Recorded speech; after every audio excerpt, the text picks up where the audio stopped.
Stolen har ju egentligen alltid varit sig lik. Den utgår från människokroppen, men den visar ändå så tydligt hur stilarna förändrats genom århundradena. Ny teknik och nya material och tidens smak kommer fram.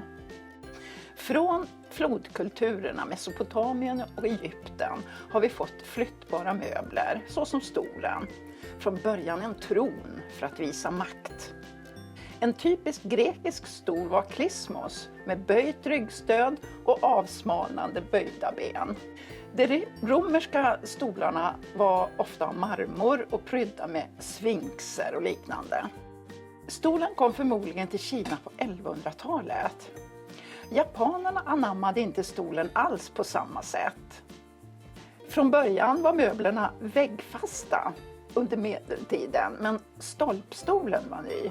Den lilla madonnan i Wicklau sitter på en sån. I Skara finns några av Sveriges äldsta stolar.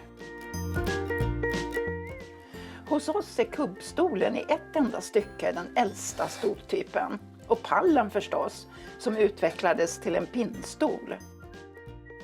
Under renässansen blev stolen mer vanlig hos de högre stånden. Ofta med rak och rektangulär rygg eller trebent som skabellon.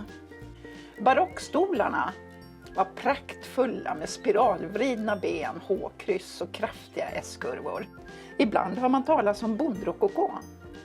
Den har sitt ursprung i engelska Queen Anne-stilen, men ofta är det stolar av sent datum. Och barocken avlöstes av rokokons bekväma möbler och 1700-talet blev stolens guldålder.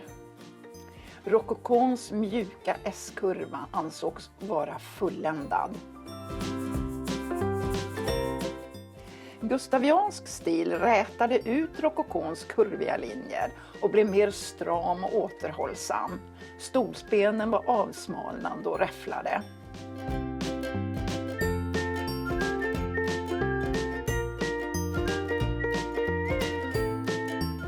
Under ampiren hade stolarna svängda ben mest fram till. Och ampirstilen går igen i många allmogestilar. Chippendale-stolar är fortfarande populära i England och USA, men också i Sverige. Shakerrörelsen återkommer med jämna mellanrum. När stolarna inte användes hängdes de upp på väggen. 1800-talets senare hälft, det var nystilarnas tid. Och nu fortsatte man att gå tillbaka och hämta inspiration från tidig medeltid och framåt.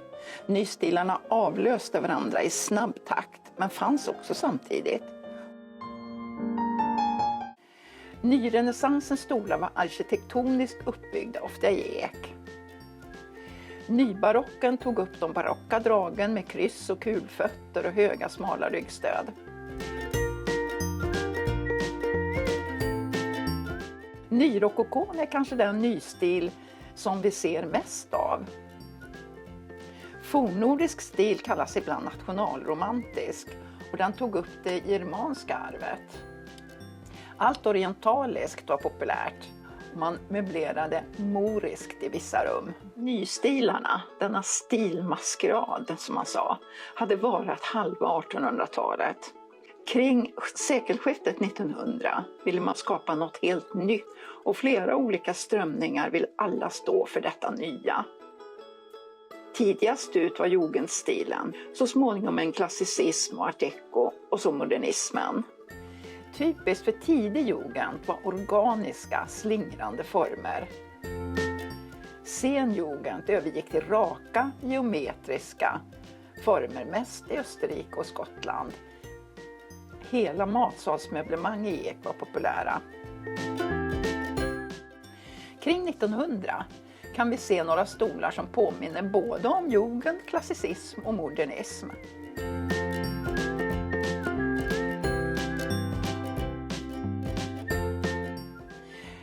Den här stolen påverkade modernismen och blev en symbol för gruppen der Stil. De första stålrörsmöblerna kom redan på 1920-talet. Men det dröjde ända till 1980-talet tills de blev populära hos oss. Här ville vi istället ha en modern klassicism, 20-talsklassicism eller Swedish Grace. Gunnar Asplund gjorde stolar i den här stilen och Carl Malmsten kallas ibland Mr. Swedish Grace. Josef Frank var verksam i Wien på 20-talet och kom till Sverige på 30-talet och formgav sina ikoniska stolar. Möbler i art deco ansågs för alldeles för lyxiga här i Sverige, men nu går de för stora pengar. Det har blivit så populärt att även vanliga enkla 40-talsmöbler kallas art deco. Modernismen kanske gör sig allra bäst i liten skala, i villor och möbler, särskilt stolar, inte i höghus. Den slog igenom i Sverige genom Stockholmsutställningen 1930 och kom länge att dominera. Teknik och material utvecklades.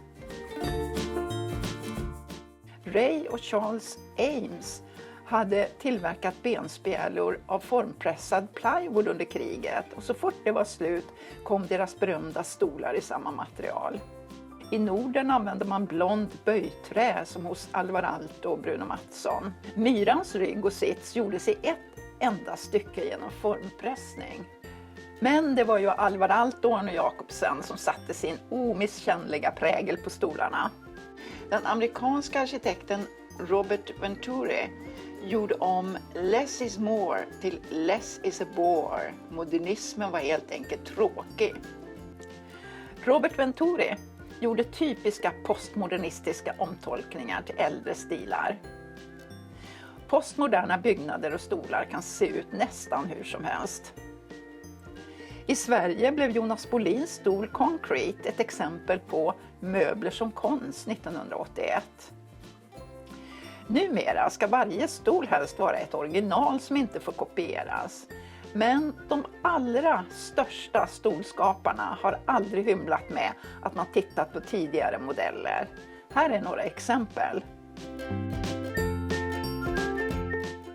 Hans Wegner hade gärna kinesiska stolar i åtanke och han trodde mer på att förbättra och förfina.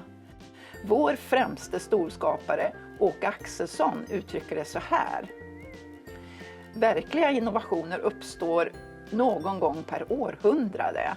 Man måste lära sig av tidigare generationer och acceptera att hjulet redan är uppfunnet. Istället bearbeta och anpassa till nya behov.